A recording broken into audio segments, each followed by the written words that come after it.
So what you're looking at is a small snapshot in the performance level descriptors for fifth grade mathematics.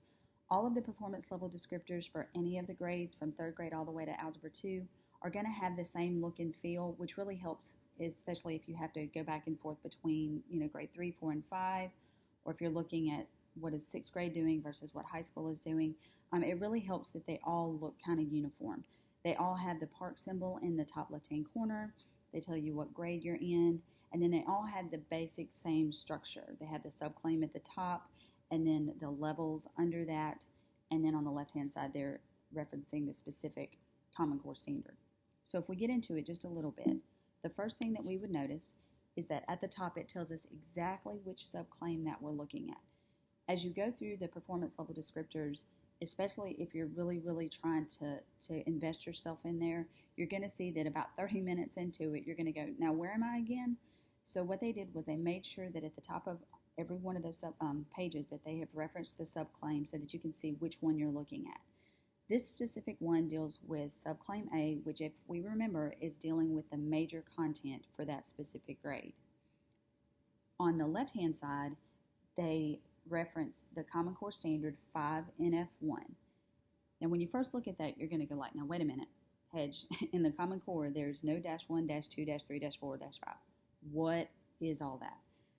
If you remember that standard, which we referenced back on the page above, it talks about adding and subtracting fractions and mixed numbers with unlike denominators. When Park looked at that standard, it said, you know what? That standard is really, really broad. If we want to know if a student is really understanding how to do that, we need to deconstruct it a little bit so that we can get more specific. Can the student add fractions with unlike denominators? Can the student subtract fractions with unlike denominators? And the same thing with mixed numbers. That one Common Core item is way too broad to assess with one Park item. So what they've done is they've deconstructed it.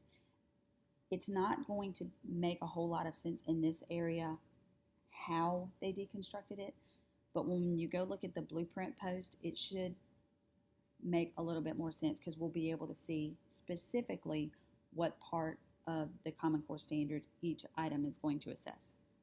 So, chasing a chicken around the barn. But anyway, that's the basics of that.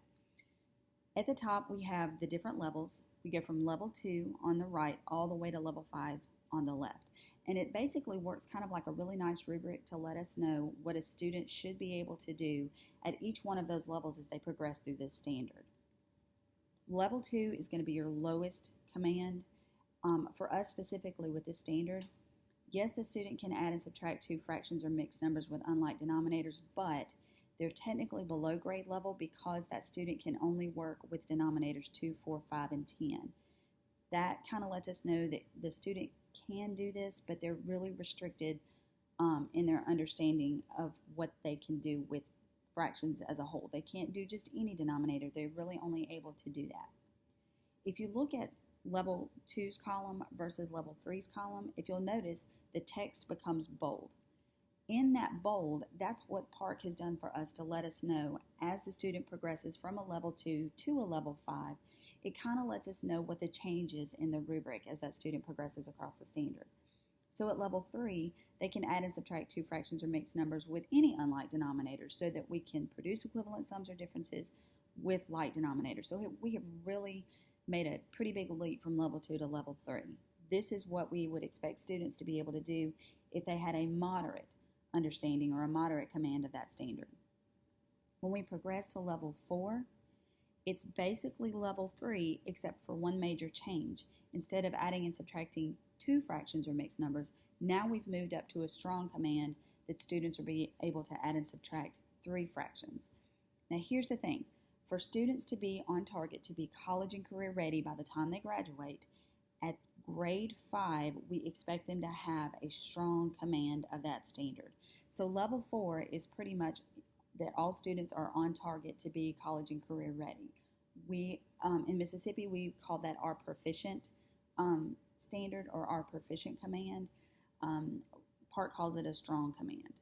And then we always have those students that are advanced in that grade. So for students to have a distinguished command or an advanced command, they should be able to add and subtract more than three fractions.